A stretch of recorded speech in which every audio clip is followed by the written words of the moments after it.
Karena setiap barang datang ditimbang dengan hasil itu dipotong kan Pak ya? Kalau mereka pada akhirnya nanti tidak bisa melaut, kita akan mendorong mereka untuk mencoba alternatifnya itu dengan budidaya Pak, udang. Kalau melihat potensi perikanan yang ada di Pelabuhan Perikanan Nusantara Pemakat ini sangat bagus sebenarnya. Kita berada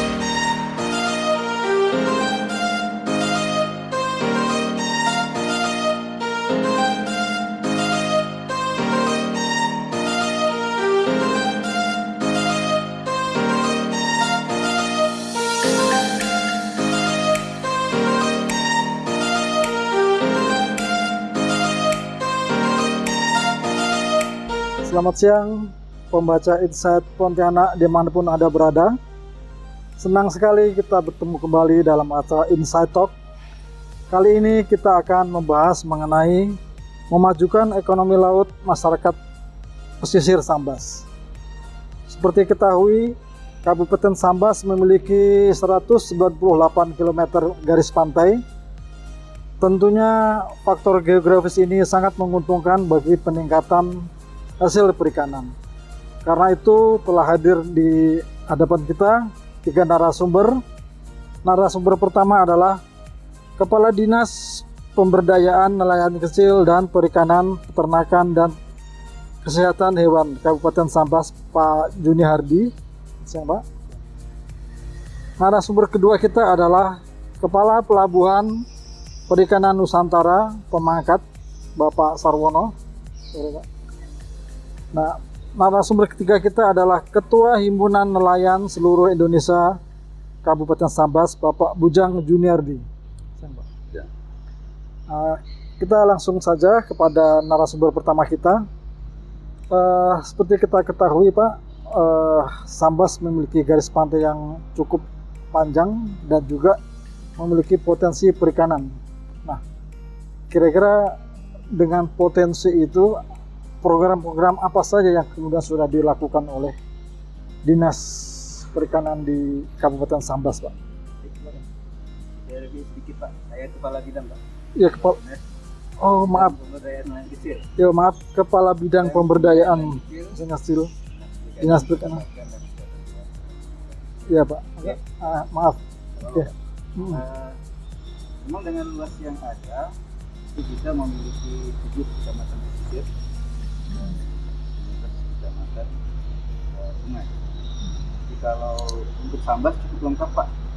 Ada perikanan tangkap, dan perikanan budidaya, pengolahan, termasuk kewenangan yang sekarang itu menjadi kewenangan kabupaten, pesisir, konservasi, pengolahan dan pemasaran dan pengawasan. Namun dalam berjalannya sejauh ini sangat dirasakan untuk masyarakat pesisir, terutama nelayan Pak, cukup besar potensinya. Dari data yang kami punya kurang lebih 10.000 dan 5.000 yang aktif. Itu tersebar di 7 pesisir kecamatan yang ada di Sambas, mulai dari Mangkat, Latau, Jawai, Jawa Selatan, Palu, Tangerang. Untuk potensi yang ada mengaruhi kepada pola dan mata pencaharian masyarakat Sambas Pak, sehingga potensi yang ada di pesisir itu baik laut dalam artian nelayan kecil, kemudian kalau budidaya itu payau Pak, banyak tambak, dan kalau untuk pengolahan memang kita juga berasal dari bahan olahan itu yang bahan bakunya dari laut dan sungai Pak. Nah, namun sampai saat ini untuk pengolahan itu sifatnya juga masih tradisional, sedangkan untuk pemasarannya juga masih bersifat lokal. Jadi sampai saat ini untuk mata pencaharian yang ada, seandainya program-program pemerintah itu seperti bantuan sarana prasarana tangkap, itu sudah kami lakukan Pak, baik dari pusat, provinsi, dan juga kabupaten. Saya selaku Kabid Pemberdayaan Nelayan Kecil melihat bahwa potensi nelayan itu menjadi sangat besar Pak untuk dikembangkan berikutnya. Saya rasa itu dulu Pak. Kalau masalah perikanan ini kan seperti juga apalagi tadi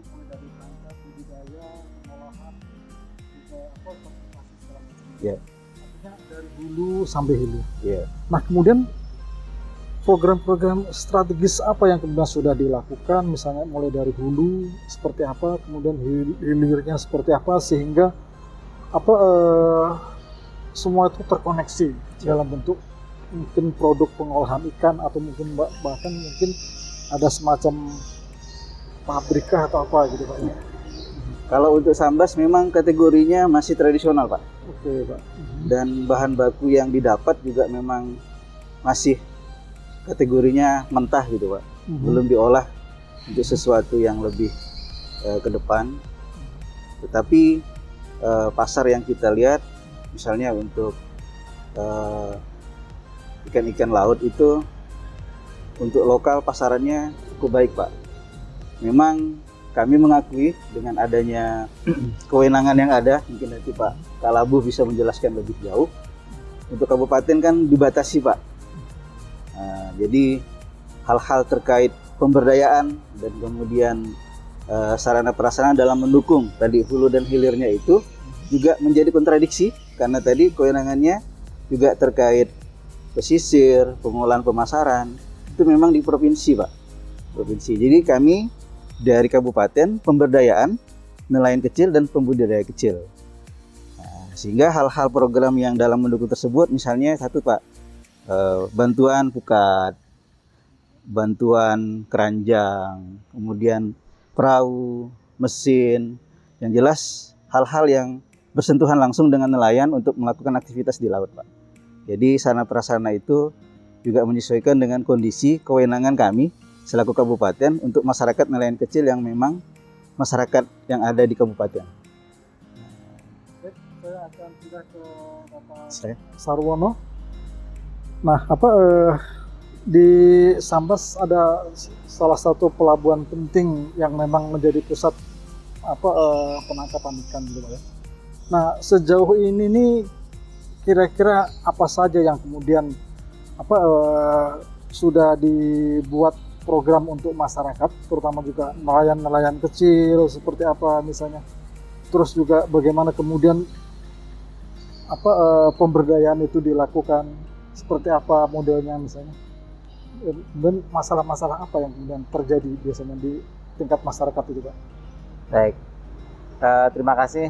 Jadi betul sekali bahwa Pelabuhan Perikanan Nusantara Pemangkat ini berada di Kabupaten Sambas, di Kecamatan Pemangkat. Ini sebenarnya sudah berdiri kurang lebih 39 tahun, dari tahun 82 operasional.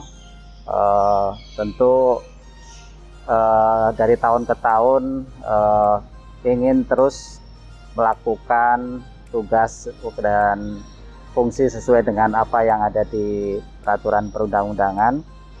Jadi kalau kita di unit pelaksana teknis Kementerian Kelautan Perikanan ini memang secara tugas dan fungsi tentu mengikuti dari peraturan Menteri Kelautan dan Perikanan yang ada di pusat. Namun tentu bahwa pembangunan pelabuhan perikanan itu tidak hanya dalam rangka untuk kepentingan pusat saja, justru ini harus juga memberikan kontribusi dan dampak yang luas kepada masyarakat di sekitar pelabuhan, dan inilah fungsi dari pelabuhan perikanan. Nah, kalau melihat kondisi operasional sekarang, mungkin dari 5 tahun terakhir memang kita melihat bahwa kegiatan di Pelabuhan Perikanan Nusantara Pemangkat ini relatif stabil ya, artinya baik itu kegiatan pendaratan, kemudian juga kunjungan kapal ya. Dan memang di Pelabuhan Perikanan Nusantara Pemangkat ini kita melakukan pembinaan tidak hanya untuk kapal-kapal yang izinnya dari pusat saja.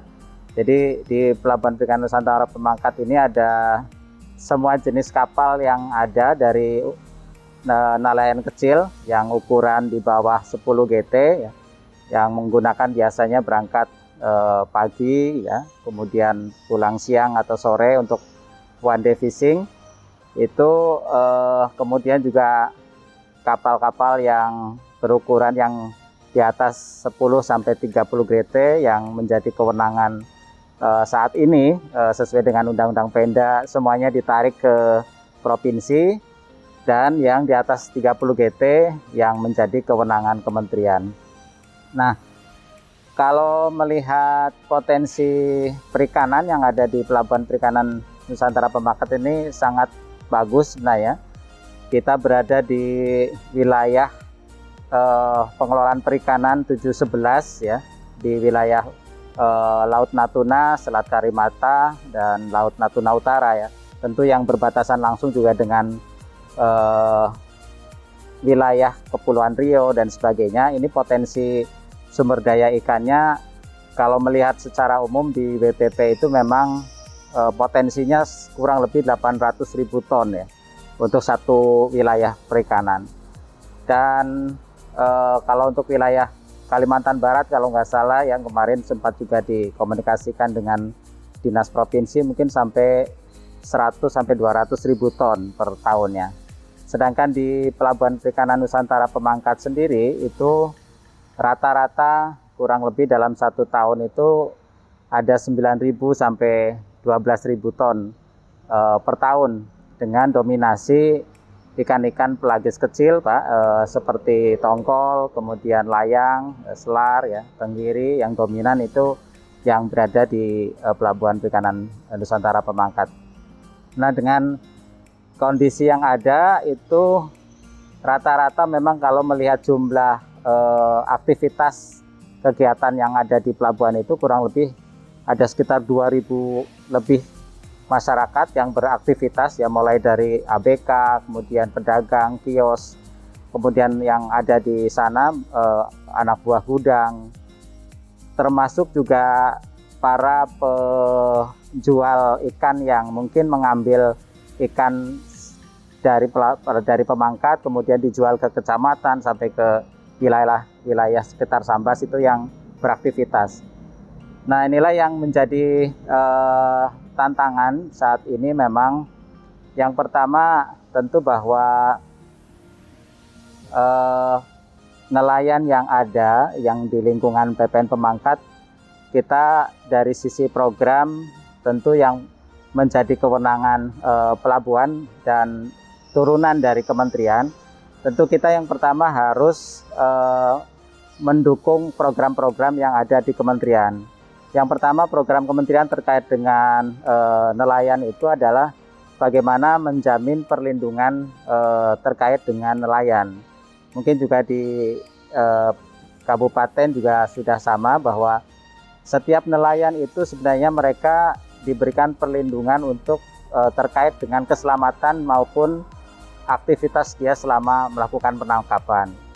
Bahkan kalau di Undang-Undang Perlindungan Nelayan sebenarnya bahwa nelayan kecil atau yang menangkap ikan untuk kebutuhan kehidupan mereka, dari pemerintah sudah memberikan program-program untuk melakukan jaminan asuransi nelayan secara gratis gitu ya. Cuma mungkin program ini waktu di zaman Bu Menteri Susi cukup banyak ya memberikan perlindungan kepada masyarakat nelayan khususnya di bawah 10 GT. Mungkin kesininya karena alokasi anggaran juga berkurang dan sebagainya, yang tercover juga mungkin berkurang. Tapi yang pertama yang memang harus dilakukan adalah melakukan perlindungan terhadap aktivitas mereka dengan jaminan asuransi nelayan. Jadi mereka diberikan gratis untuk mendapatkan premi asuransi nelayan selama 1 tahun. Ya, jadi aktivitas dia selama menangkap itu dijamin kalau ada kecelakaan, kalau ada, termasuk juga kalau dia dalam melaksanakan aktivitas di luar penangkapan pun masih di cover gitu ya. Kemudian yang kedua, untuk asuransi juga secara mandiri kita melakukan edukasi khususnya kami di Pelabuhan Perikanan Nusantara Pemangkat itu mewajibkan kepada pemilik kapal yang memberdayakan atau melakukan usaha penangkapan dengan ABK dan sebagainya, seluruh ABK-nya wajib untuk di cover dengan asuransi mandiri. Jadi mereka sebelum berangkat, ABK-ABK-nya harus sudah terdaftar dalam asuransi tersebut. Sehingga apabila terjadi masalah, kecelakaan atau apa di dalam penangkapan, ini sudah bisa di cover. Mungkin beberapa kejadian dengan adanya tersebut sangat bermanfaat gitu ya, karena dengan asuransi itu pertama kalau nelayan ada masalah tentu dari pemilik kapal juga tidak terlalu berat untuk memberikan bantuan dan sebagainya. Dan itu cukup besar kalau covernya. Mungkin kalau yang secara mandiri, kalau asuransi kematian bisa sampai 40 juta gitu ya. Bahkan kalau dia punya anak yang masih sekolah, itu masih dijamin untuk di beasiswa sampai sekolah. Kemudian di PPN Pemangkat, selain juga asuransi untuk nelayan, kita ada pemberdayaan untuk pojok pendanaan nelayan. Artinya kita memfasilitasi kepada nelayan yang ingin, mungkin karena nelayan seringkali kan akses untuk mendapatkan pendanaan kan juga terkadang kesulitan ya, karena mereka untuk membuat proposal dan sebagainya juga kadang-kadang susah, maka kita fasilitasi. Jadi kita bekerja sama dengan perbankan maupun di KKP ada namanya lembaga LPU MKP ya, untuk permodalan. Nah, kita melakukan pendekatan memfasilitasi kepada nelayan-nelayan yang mungkin akan melakukan aktivitas, diberikan fasilitasi dengan perbankan seperti BRI, BNI. Tahun kemarin kita sudah ada pencairan ya, untuk kalau nggak salah sekitar 30-an nelayan kecil ya, dengan total kredit kurang lebih sekitar 1 miliaran yang bisa dicairkan. Nah, kemudian yang terakhir juga kami tentu bekerja sama dengan instansi terkait, khususnya kemarin dengan Fakultas MIPA di Untan untuk membantu peningkatan kompetensi maupun diversifikasi produk. Jadi mungkin ada pelatihan-pelatihan terkait dengan pengolahan ikan, termasuk dari Ditjen Pengolahan juga kami berkoordinasi untuk melakukan pelatihan ke sana. Kemudian yang terakhir untuk kompetensi nelayan, mungkin juga dengan HNSI kita ada kerjasama untuk peningkatan kompetensi ABK. Jadi kalau untuk membawa kapal itu kan mereka harus ada sertifikat misalnya, yang sekarang mungkin minimal SKK 60 atau ANKAPIN 3, itu mereka untuk nahkoda kita fasilitasi untuk melakukan pelatihan-pelatihan gitu ya, karena itu meningkatkan kompetensi. Selain itu di Pelabuhan Perikanan Nusantara Pemangkat kami fasilitasi terkait dengan informasi cuaca yang ada di pelabuhan, termasuk sebenarnya ini bisa diakses melalui Android ya. Jadi di dalam aplikasi elektronik logbook namanya, bahwa setiap kapal itu sebelum berangkat ya nanti akan di install aplikasi, mereka di situ bisa tahu posisi koordinatnya di mana, kemudian kondisi cuaca di mana di sana dan sebagainya. Ini untuk membantu mereka juga selama penangkapan. Nah, mungkin yang terakhir sebenarnya program dari KKP itu ada yang namanya sertifikasi hak atas tanah ya. Mungkin sehat kalau mungkin dari kabupaten juga ada. Sebenarnya seperti kapal, kemudian tanah nelayan atau ya khususnya untuk nelayan itu bisa dilakukan proses untuk sertifikasi untuk dibantu di dalam program sertifikasi tanah. Nah, ini kerjasama dengan BPN supaya apa? Supaya nelayan juga punya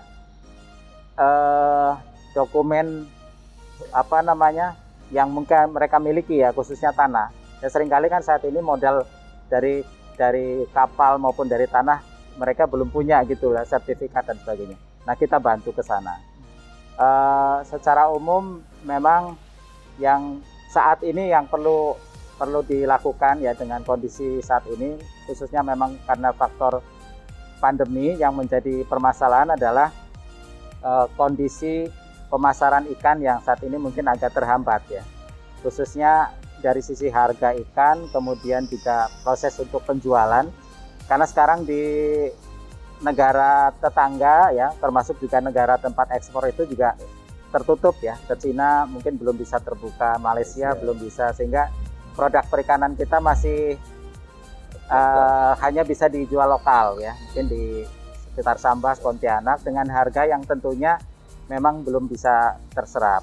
Nah mungkin nanti inilah yang kita kemarin sampaikan juga kepada Dirjen Pemasaran agar permasalahan seperti harga ikan ini bisa difasilitasi gitu ya secara nasional, bagaimana agar tentu apa yang menjadi hasil tangkapan nelayan ini bisa segera dijual gitu ya dengan harga yang ada ya, mungkin lebih menguntungkan lah gitu ya, menurunkan, termasuk juga membuka keran ekspor itu secepat mungkin karena ini kan tidak belum terbuka lah ya, artinya dengan negara-negara tetangga.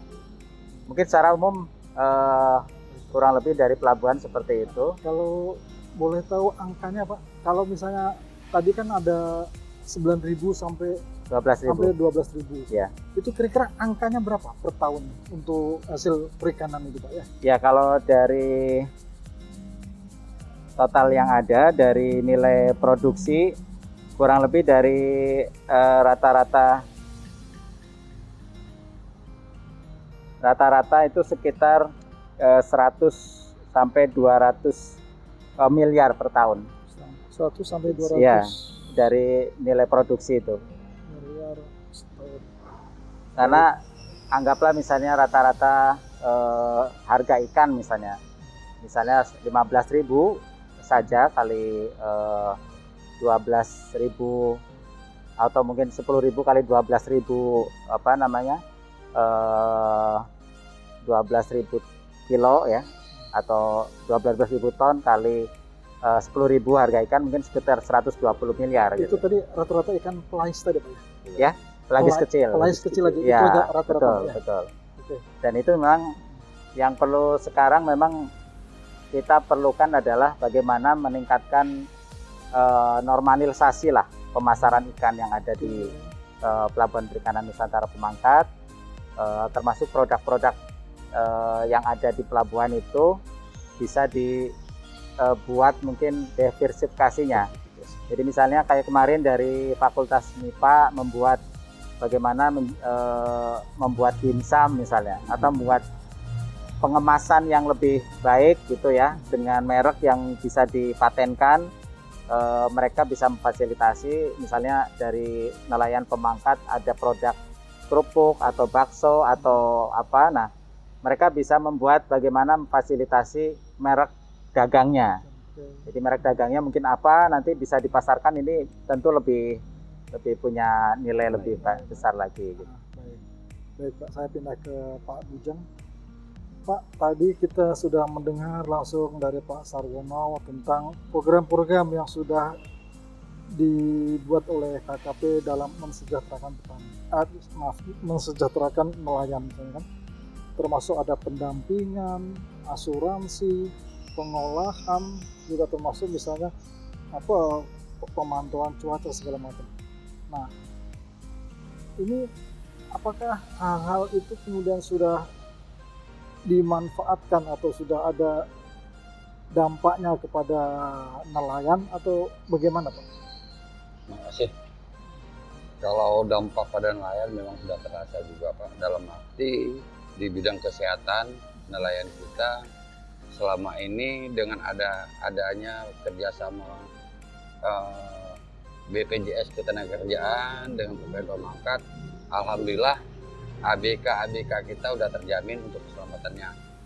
Dan juga tentang masalah cuaca memang sudah diinformasikan, dan di situ di PPN memang ada informasi, jadi supaya nelayan bisa mengetahui kondisi cuaca sekarang ataupun besok. Dan juga banyak hal-hal yang juga belum tercover Pak. Misalnya apa Pak? Satu, kadang-kadang kalau masalah sekarang ini Pak, kalau untuk nelayan kita ini memang sebelum kejadian yang baru-baru mungkin udah hit-hitnya ini ya, dengan PP yang 85 ini, nah ini kemungkinan ini menjadi kendala lagi untuk nelayan kita. Nah, karena di masa yang lalu bisa dijelaskan kepada pemirsa kita PP 85 itu apa, kemudian isinya seperti apa sehingga pemirsa kita memahaminya. Silakan. kalau PP 85 ini kan masalah kenaikan harga ikan, di implementasinya itu Ketmen nomor 86 kemudian diubah menjadi Ketmen 97. Di PP 85 itu ada tiga opsi. Yang pertama itu praproduksi, kemudian yang kedua itu pasca produksi, dan yang ketiga itu sistem kontrak. Jadi yang pertama itu mungkin sudah berlaku mulai bulan Oktober, tanggal 19 Oktober tadi. Jadi banyak pengusaha kita ini merasa keberatan tentang pembayaran PHP-nya, Pak. Salah satunya kalau sudah pengusaha kita ini merasa keberatan, itu berdampak kepada nelayan kita. Jadi hilang cerita kesejahteraan nelayan lagi nih. Timbullah kesengsaraan lagi. Mungkin bukan hanya di Kalimantan Barat, udah di seluruh Indonesia ini, Pak, tentang PP 85. Dan kalau tidak salah pada tanggal 25 Oktober yang lalu memang ada revisi daripada menteri, yaitu yang Ketmen nomor 86 menjadi 97 dan Ketmen 87 menjadi Ketmen 98, tetapi itu belum maksimal, Pak. Belum maksimal. Belum maksimalnya kenapa? Dalam arti penetapan harga ikan. Ketmen 97 itu revisinya. Sebelum revisi itu 86, harga patokan ikan contoh kalau pelagi kecil itu kan layang, yang dulunya 14.250, sekarang menjadi 12.000. Jadi di daerah kita ini setiap daerah tidak sama, Pak, harga ikan. Tetapi pemerintah memberikan harga secara global. Di daerah kita aja kalau di Pemangkat beberapa macam klasifikasi ikan A, B, C, dan D. Sedangkan kalau yang diambil dengan harga patokan 12.000, mungkin itu harga B. Yang C dan D ini menjadi permasalahan. Disitulah keberatannya daripada pengusaha kita. Jadi di Pemangkat ini mungkin sudah ada beberapa kapal yang memang tidak mampu untuk membayar PHP itu, Pak. Dengan tidak membayar PHP, pemilik kapal otomatis mensengsarakan nelayan kita, bukan mensejahterakan. Jadi berharap dengan pertemuan kita ini ada solusinya, mudah-mudahan didengar di seluruh Indonesia. Kita ada Pak Kalabo juga, bahwa memang di Kabupaten Sambas ini sebelum PP 85 alhamdulillah mungkin udah hampir merasakan bukan juga sejahtera, enak untuk makan, untuk perut enak, Pak. Tapi dengan adanya PP 85 ini kayaknya kalau dilanjutkan berefek kepada daerah kita sendiri, Kabupaten Sambas, akan terjadi pengangguran. Saya langsung aja ke Pak Ya, Salwan. jadi begini, Silakan, Pak. bahwa program dari kementerian ini ada 3 fokus yang akan dilaksanakan memang dengan pimpinan yang baru ini, Pak Menteri Sakti Wahyu Sembrono. Yang pertama memang peningkatan penerimaan negara bukan pajak, ya, PNBP, khususnya di sektor perikanan tangkap. Tapi diteruskan bahwa PNBP itu untuk peningkatan kesejahteraan dan pendapatan nelayan. Kemudian yang kedua mungkin ini terkait dengan sektor lain, ya, budidaya, ya, peningkatan produksi budidaya, ya, saat ini juga sedang digenjot memang, karena tentu kalau kita melihat potensi laut ini kan tidak bisa kita jamin ke depannya secara perhitungan, mungkin akan tentunya SDE itu, sumber daya ikan itu kan semakin lama juga perlu untuk diperbaharui dan sebagainya. Peningkatan produksinya tidak sebesar bisa dilakukan oleh budidaya ya. Kalau laut kan ya areanya itu terus dan sebagainya. Kemungkinan untuk adanya illegal fishing juga ada, tapi kalau budidaya masih peluang untuk meningkatkan produksinya lebih luas ya. Karena lahan mungkin masih ada, kemudian teknologi untuk melakukan budidaya lebih ada lagi teknologi yang baru, misalnya kayak sekarang dengan sistem bioflok, dengan sistem yang ada intensif dan sebagainya. Ini yang ada. Nah, terkait dengan PP 85 ya tahun 2021 itu adalah perubahan dari PP 75 tahun 2015 terkait ini kaitannya dengan tarif penerimaan negara bukan pajak. Jadi kenapa itu dilakukan? Pertama memang sebenarnya pemerintah itu mengupdate saja harga patokan ikan yang selama ini ditetapkan oleh Kementerian Perdagangan. Jadi misal dulu itu faktor untuk menghitung penerimaan negara bukan pajak itu kan dari koefisien, kemudian harga patokan ikan kali produktivitas kali GT gitu ya. Nah dulu harga patokan ikan itu masih dilakukan oleh Kementerian Perdagangan dengan tentunya pertimbangan dari Kelautan dan Perikanan juga. Nah kenapa naik ya? Karena memang selama 11 tahun kurang lebih dari 2011 sampai 2021 ini memang harga patokan ikan kita itu belum pernah dilakukan penyesuaian. Jadi misalnya tadi yang disampaikan Pak Ujang, misalnya harga layang pada harga patokan ikan yang tahun 2011 itu masih 5.900 kurang lebih 6.000. Nah, kalau kita melihat dan hasil dari temuan ya auditor itu memang seringkali ini yang menjadi temuan setiap tahun dari pemerintah. Kenapa harga ikan secara umum di Indonesia harga layang misalnya 6.000 atau 5.900. Padahal ini kan kalau kita melihat harga patokan ikan yang ada itu mungkin lebih dari yang ada gitu kan. Kalau kita melihat mungkin itu yang setiap tahun dilakukan. Kemudian kita juga tentu ada bertanggung jawab juga terkait dengan tadi namanya peningkatan negara. Jadi aktivitas masyarakat yang sudah melakukan aktivitas penangkapan ikan gitu ya, tentu ini juga harus memberikan kontribusi kepada negara juga selama ini. Karena memang PNBP kita itu mungkin hanya memberikan kontribusi tidak kurang dari 2% saja dari total PNBP nasional gitu ya. Dan BPP KKP itu kan hanya 600 miliar kurang lebih dalam 1 tahun. Sedangkan yang nasional tuh kalau nggak salah di atas 50 triliunan mungkin di atas sana gitu. Jadi memang kita ada potensi yang ada. Tapi memang nanti ke depan sebagaimana tadi Pak Bujang sampaikan, kita ada 2 pola. Saat ini kita menggunakan pola yang praproduksi. Jadi pada saat orang mau berangkat, dia mengurus izin, dia membayar yang disebut dengan PHP-nya itu selama 1 tahun ke depan. Dia mau mendapatkan berapapun ikan yang akan dia tangkap, ya dia bayarnya seberapa yang nanti akan ditagih pada saat mau keluar izin. Nah untuk tahun 2023 nanti akan diberlakukan pasca.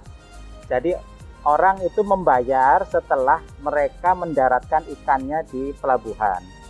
Nah itu karena apa? Supaya secara prinsip mendapatkan perlakuan yang adil gitu ya. Karena selama ini mungkin nelayan kan mau dapat mau tidak ya tetap bayar segitu. Tapi nanti prosesnya kalau nelayan dapat yang bayar, kalau tidak dapat ya tidak membayar gitu. Itu yang akan nanti dilakukan perubahan dan sekarang sedang dilakukan persiapan gitu ya. Jadi mungkin ke depan lebih fair lagi untuk tentunya intinya untuk mendapatkan hasil dari nelayan berapa, nanti PNBP-nya sesuai dengan hasil yang ada itu. Jadi misalnya kalau harga ikan dan harga ikannya ditentukan di lokasi gitu ya, tidak berdasarkan mana-mana lagi gitu. Nah inilah ke depan tentunya lebih adil gitu Pak dari sisi perhitungan. Nah tentu yang saat ini kita merasakan memang karena kondisi faktor, mungkin juga ada faktor eksternal ya seperti cuaca dan sebagainya, mungkin juga hasil tangkapan nelayan khususnya yang di atas 30 GT ini tidak terlalu optimal ya. Jadi dalam beberapa, memang kita melihat trennya 2 tahun terakhir itu untuk kapal yang di atas 30 rata-rata menurun gitu produksinya. Karena lebih banyak faktor cuaca ya. Mungkin kemarin juga kita melihat ada kecelakaan yang cukup besar lah khususnya di Kalimantan Barat ya. Karena hampir 30 ya. 18 kapal. 40 kapal ya. 18 kapal yang tenggelam. Ya. Dan salah satunya adalah kapal pemangkat juga gitu ya yang terjadi tenggelam. Nah ini karena faktor cuaca yang memang saat ini kurang mendukung ya, khususnya memang gelombang dan arus ya, angin dan arus yang sangat mengganggu pada saat penangkapan. Nah ini tentu pemerintah punya tanggung jawab untuk terus bisa mengoptimalkan, melakukan informasi kepada masyarakat secara terus-menerus mengenai kondisi cuaca, area penangkapan dan sebagainya. Ini yang ke depan tentu menjadi tanggung jawab pemerintah untuk bisa melakukan bantuan ke sana, artinya menyampaikan ada update informasi. Dan yang kedua, sebagaimana tadi permasalahan mungkin terkait dengan bagaimana pemasaran ikan itu yang sudah misalnya ditangkap ikannya di pelabuhan ini bisa segera terserap gitu ya. Artinya mungkin ada, apakah mungkin nanti sistem seperti Bulog misalnya yang bisa menyerap hasil petani misalnya seperti itu kan, itu juga kita tidak tahu ke depannya, tapi intinya bagaimana mempermudah nelayan itu agar ikan yang sudah tertangkap ada ini benar-benar bisa terserap segera gitu ya, sehingga proses ekonominya terus berjalan ya. Mungkin karena sekarang faktor pandemi yang ada sehingga juga ekonomi kita masih belum stabil, itu yang tentunya nanti akan bisa distabilkan setelah pandemi ini. Mungkin. Kita dengar dari dua narasumber tadi, artinya memang nasib nelayan ini juga tidak bisa terus-menerus setiap tahun. Untuk terlalu ada faktor cuaca yang kemudian juga membatasi ruang lingkup agar aktivitas nelayan. Juga hasil tangkapan yang kemudian karena teknologinya kurang canggih, penyimpanan di kapal itu menjadi rusak sehingga kurang laku misalnya. Nah ini kan artinya ada hal-hal yang kemudian harus ditindaklanjuti dan disinkronkan. Bagaimana kemudian ketika nelayan ini tidak punya aktivitas, kemudian dikasih aktivitas, itu juga kemudian ada perubahan. Atau mungkin juga ketika hasil tangkapan berlimpah, tapi kemudian tidak ada yang bisa menyerap, kemudian harus diapain nih ikan. Nah, kira-kira bagaimana mensinkronkan apa yang disambas ini dengan ruang segala macam, apa yang kemudian sudah dilakukan dan kemudian seperti apa?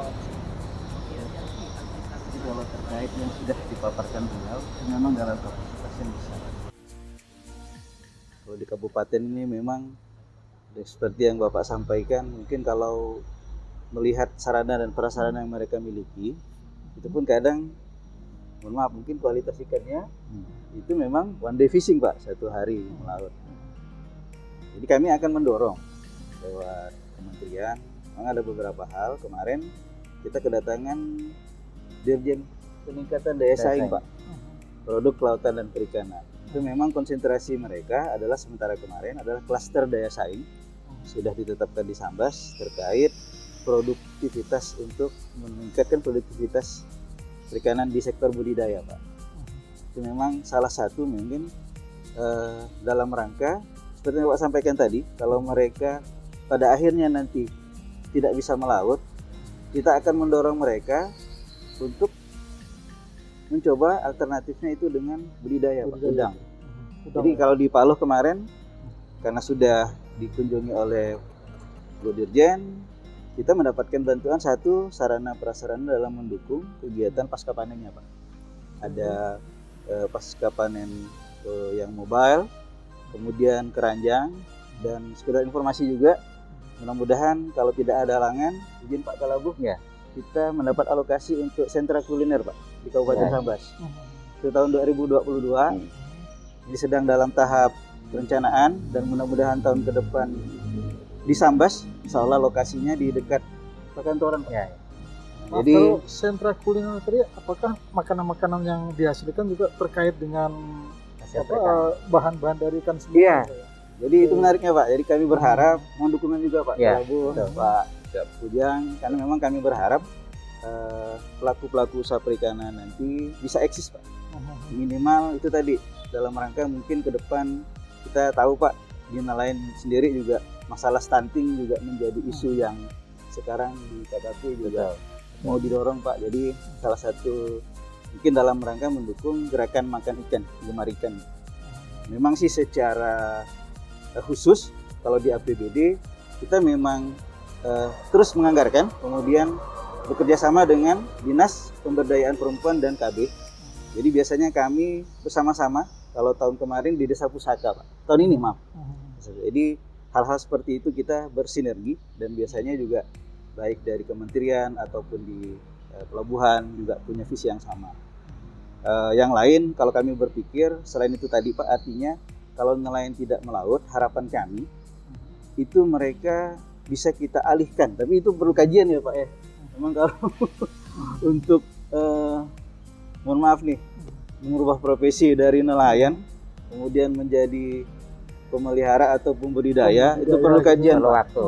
Perlu waktu. Tapi memang harapan kami satu, melihat fenomena yang ada pada saat Covid ini kan banyak juga masyarakat kita yang balik Balik dari profesi. Malaysia, tidak punya pekerjaan, dan itu terdampak, Pak. Jadi harapan kami kalau untuk di kenelayanan sendiri memang belum ada program yang pasti, tetapi dengan memberdayakan nelayan, salah satu juga yang perlu saya informasikan, kita sekarang udah bisa produksi garam, Pak. Oke, di wilayah mana, Pak? Kita pernah uji coba di Paluh, di Temajo, kemudian tahun ini kita alokasikan di Jawai, Oke. kemudian ada juga kita inisiasi dari APBD, dan memang sudah mulai berproduksi. Jadi kami berharap garam ini bisa menjadi salah satu alternatif mata pencaharian. Kalau ngomong angkanya kira-kira yang kemudian akan direncanakan untuk pembukaan lahan itu berapa ribu hektar, terus kemudian berapa kira-kira target produksinya gitu, Pak, ya? Karena garam ini kan dalam rangka satu, Pak, kita tahu ada fenomena ubur-ubur ya kalau di Sambas. Bulan Di April, Paluh. April Itu kalau tahun ini kayaknya kurang, Pak. kurang. Tapi kalau 2 tahun yang lalu memang menjadi fenomena yang besar. Itu memang keperluannya itu luar biasa. Artinya garam itu untuk kebutuhan penjemuran ubur-ubur itu gitu, Pak. Harapan kita seperti itu. Tapi untuk sementara ini minimal kita sudah coba di Sambas, kita bisa produksi garam dulu, Pak. Oke. Nah, dan sudah kita uji kualitasnya. Kemudian untuk saat ini mungkin kalau hanya sekedar untuk olahan yang sifatnya tidak komersil, maksudnya sekedar untuk dijadikan ikan asin, itu masih bisa, Pak. Masih bisa. Tapi angkanya belum ada, Pak, ya? Misalnya Kalau- tadi kan wilayahnya di Temajo, Paluh, Ya, itu di Jawai, di Paluh, Jawai. dan sekarang ini di Jawai, Pak. Itu terakhir kita dapat sekitar informasi berapa ribu hektar lah, sehingga orang kemudian punya kira-kira produksinya berapa? Nah, itu yang kita mau ke depan, Pak. Alhamdulillah kita juga didukung oleh provinsi, karena provinsi sekarang sedang mengkaji untuk teknologi garam ini sedang di Palu, Pak. Jadi mereka sedang mengadakan antara sistem tunnel dengan sistem apa bahasanya ya? Jadi ada dua, Pak. Harapan kami dengan dua sistem ini, mana sih yang lebih efektif, yang nanti bisa kita coba kenalkan ke masyarakat untuk mereka uji coba. Cuma untuk sementara ini di Jawai produksi terakhir itu kurang lebih sudah 200 kilo. Tapi memang seperti yang Bapak sampaikan itu tidak perlu lokasi yang besar, Pak. Kalau bayangan kita kalau di Jawa sih kayak tambak garam, Pak ya. Nah, itu kan di Jawa, Pak. Kalau kita di sistemnya tunnel, jadi sederhananya kita siapkan terpal yang memang khusus. Kemudian kita ada plastik ultravioletnya itu untuk membantu penguapan. Jadi airnya ditampung dulu kurang lebih 1 minggu, dituakan gitu, Pak, kalau bahasa ini. Kemudian baru dialirkan untuk diuapkan sehingga nanti menjadi kristal, Pak, garam. Jadi di Sambas alhamdulillah sih sudah ada. Itu mungkin alternatif lah, Pak, ya, yang di daerah pesisir yang bisa kami kembangkan. Terkait yang lain mungkin sama permasalahan seperti yang Pak Kalabu sampaikan. Untuk nelayan kecil, Pak, kami berharap ke depan ada dukungan terkait untuk keselamatan melaut, Pak, keselamatan kerja, Pak, ya. Jadi kalau nelayan kecil itu kalau bahasa di Sambas itu, Pak, mereka perlu donat sama life jacket. Jadi donat itu pelampung. Jadi setelah kami turun ke lapangan, mereka memang menyuarakan itu dan kita tampung, dan mudah-mudahan kami ke depan juga akan mendukung itu, Pak. Karena kami tahu kalau sudah ke laut ya taruhannya nyawa. Ya, jadi hal-hal seperti itu kita akan dorong, dan mungkin terkait untuk peningkatan kualitas hasil olahan yang ada di Sambas, memang kita merasakan satu, kita kalau di Jawa memang produksi baik laut ataupun budidaya ada, tapi dukungan terkait untuk meningkatkan kualitasnya seperti kekurangan masih es, Pak. Jadi kalau es untuk menjaga kualitas air itu memang kalau di lapangan mereka masih menggunakan es yang mungkin bahwa kapasitasnya itu yang dari kulkas, Pak, bukan es yang betul-betul es balok gitu, bukan, Pak. Jadi itu masih perlu dipikirkan lah, karena memang seperti itu juga harus ada investornya, Pak. Kalau nelayan sendiri dengan kemampuan yang ada mereka nggak mampu. Nah, mungkin hal-hal seperti itu mau kita dorong, tapi sekali lagi itu juga memerlukan pemikiran, kajian, karena terutama satu, Pak, pengelolanya, yang kedua dukungan infrastruktur seperti listrik, dan yang jelas harus ada hitung-hitungannya, Pak. Begitu dibangun ternyata tidak kebutuhannya iya, itu memang kawasan seperti di Jawa itu sangat memerlukan pabrik es mini lah. Baik, Pak. Ya, saya ke Pak Bujang. Nah, ini tadi udah dikemukakan oleh dua narasumber kita, Pak, bahwa seorang nelayan juga kemudian mungkin tidak sepenuhnya dia akan kemudian berada di laut gitu, Pak, ya. Ya, mungkin saja nanti ya kalau udah tubuh udah mulai bungkuk nih, udah berat nih, kemudian harus berpikir untuk bagaimana kemudian beralih profesi menjadi nelayan pembudidaya misalnya. Ataukah mungkin ikan atau mungkin garam atau segala macam. Nah, menurut Bapak sendiri bagaimana tawaran-tawaran itu atau kemungkinan-kemungkinan yang kemudian harus dipikirkan ke depan untuk nasib nelayan sendiri? Kalau menurut saya memang saran dari Pak Kabit tadi itu sangat saya dukung. Cuman kadang-kadang nelayannya begini, Pak. Kalau dia udah biasanya melaut, dia bilang apa? Kalau saya masih bisa berjalan ke kapal, saya tetap masih melaut. Karakter. Disitulah yang tidak bisa kita ini kan. Jadi untuk mengubah memang perlu kajian yang sangat matang kita itu. Dan saya nyikapin juga tadi tentang yang dikatakan Bapak Kalabu. Ya, kita sebagai ketua nelayan maupun daripada seluruh pengusaha perikanan yang kita rasakan gini, Pak.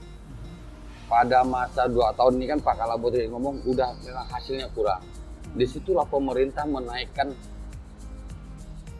pajak PNBP itu. Jadi salah satu kekecewaan daripada pengusaha-pengusaha kita.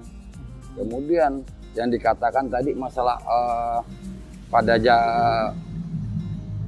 peraturan Menteri Perdagangan ya Pak ya, dengan harga 5.600 10 tahun yang lalu, ya wajar-wajar aja. Kalau dulunya kita ini kan beli BBM-nya berapa, kemudian langsung berapa dan gaji berapa. Sekarang dengan harga 14.000 juga wajar, karena BBM-nya berapa, nah langsung berapa dan gaji pun berapa. Setahu saya yang nama pengusaha itu biasanya mengambil keuntungan dari pembelian ikan itu hanya 1.000 sampai 2.000 sampai kapanpun. Saya juga pernah jadi pengusaha, pernah juga jual ikan. Kalau itu tetap 1.000 2.000. Kemudian yang dikatakan lagi tadi masalah pasca produksi untuk keadilan. Memang secara kita teori memang bisa mengatakan itu secara keadilan. Tetapi kalau untuk pengusaha dia merasa keberatan. Mengapa? Karena setiap barang datang ditimbang dengan hasil itu dipotong kan Pak ya? Potong berapa sesuai dengan GT-nya. Misalnya 5 sampai 60 itu 5%, 60 sampai 1.000 atau 2.000 itu 10%. Yang jadi permasalahannya biaya operasional tidak dipotong. Jadi modal kita ini udah dipotong PNBP. Jadi permasalahan. Seandainya kalau memang dipotong daripada biaya operasional, kemungkinan pengusaha kita tidak merasa keberatan karena uang kita udah kembali. Seandainya uang kita 100 juta, dipotong nanti 5%. Jadi 20 kali kapal kita turun ini udah habis modal kita, Pak. Akal logika yang kita bangun, memang secara keadilan memang bisa dikatakan adil. Kalau kapal kita tidak turun, kita tidak akan bayar, oke. Tetapi yang secara keberatannya kan masalah biaya operasional ini tidak dipotong. Kalau yang praproduksi kita bayar dulu, mau turun mau tidak itu udah. Berarti uang kita udah hangus dulu. Kan? Oke. Sekarang pasca produksi, memang kalau kapal kita turun dipotong, kalau tidak dipotong. Memang ada keuntungan kerugian, cuman yang jadi permasalahannya adalah biaya operasional itu tidak dipotong. Kalau biaya operasional dipotong, misalnya kita turun ke laut, biaya operasional kita 300 juta. Mendapatkan 400 juta, 300 juta dipotong dulu, sisalah 100 juta, itulah yang saya rasa tidak menjadi keberatan untuk pengusaha kita. Berarti uang dia tetap ada untuk modal turun kembali. Kan gitu. Kemudian kalau kapal kita ini kan segitu datang, ditimbang dengan hasil berapa, itu kalau laku semua. Kadang-kadang ikan datang semua itu kadang-kadang nggak habis juga. Bagaimana perhitungannya nantinya? Apakah menghitung pada waktu hari laku ini ataupun besok? Kan gitu. Yang paling kasihan kalau kapal kita ini tidak pakai kastorit, yang pakai es. Sedangkan nanti di pemangkat ini kapal kita kadang-kadang ikan tongkol jual ini 20.000. Sisanya ada di pemangkat, tidak mungkin kita taruh di pemangkat. Di Pondok Masar sampai kapan? Akhirnya kita kirim ke Pontianak. Sedangkan Pontianak kadang-kadang harganya di bawah harga standar itu. Jadi mungkin itu aja. Mudah-mudahan nanti Pak Sawono akan menyampaikan apa keluhan yang saya sampaikan ini. Terutama yang merasa keberatan tentang pasca produksi adalah tanpa pemotongan biaya operasional. Itulah Pak yang jadi dasarnya keberatannya.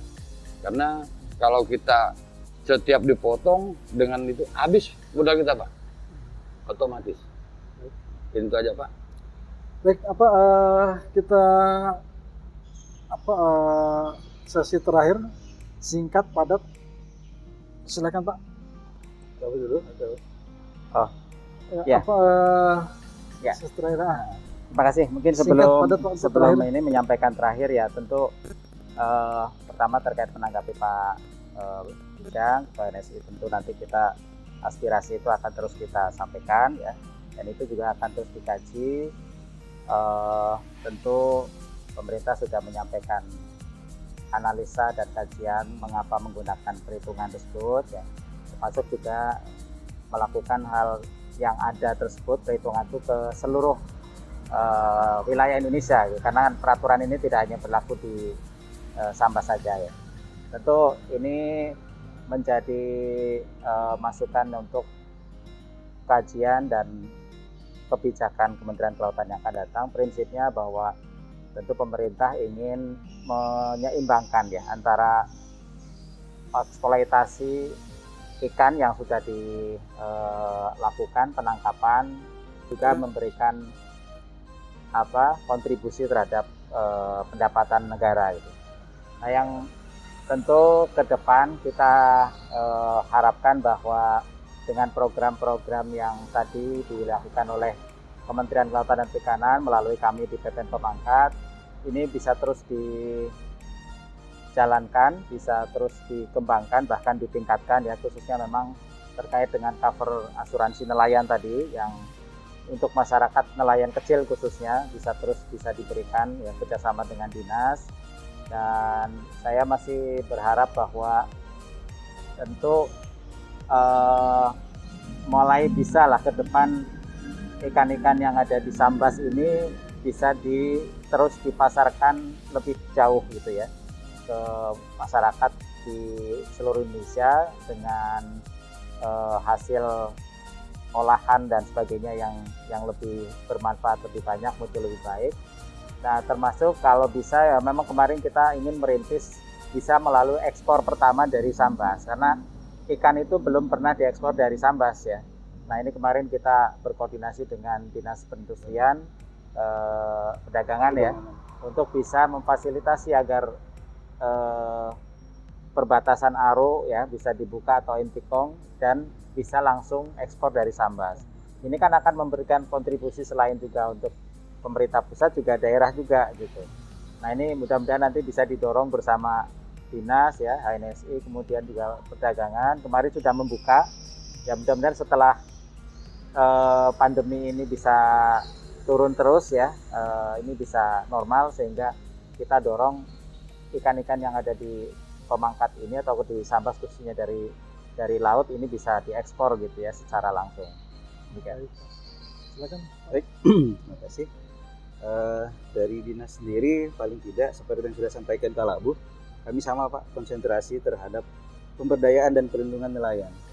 Di asuransi juga seharusnya menjadi isu yang harus terus kita dorong untuk memberikan kepastian kepada nelayan saat mereka melakukan rutinitasnya melaut.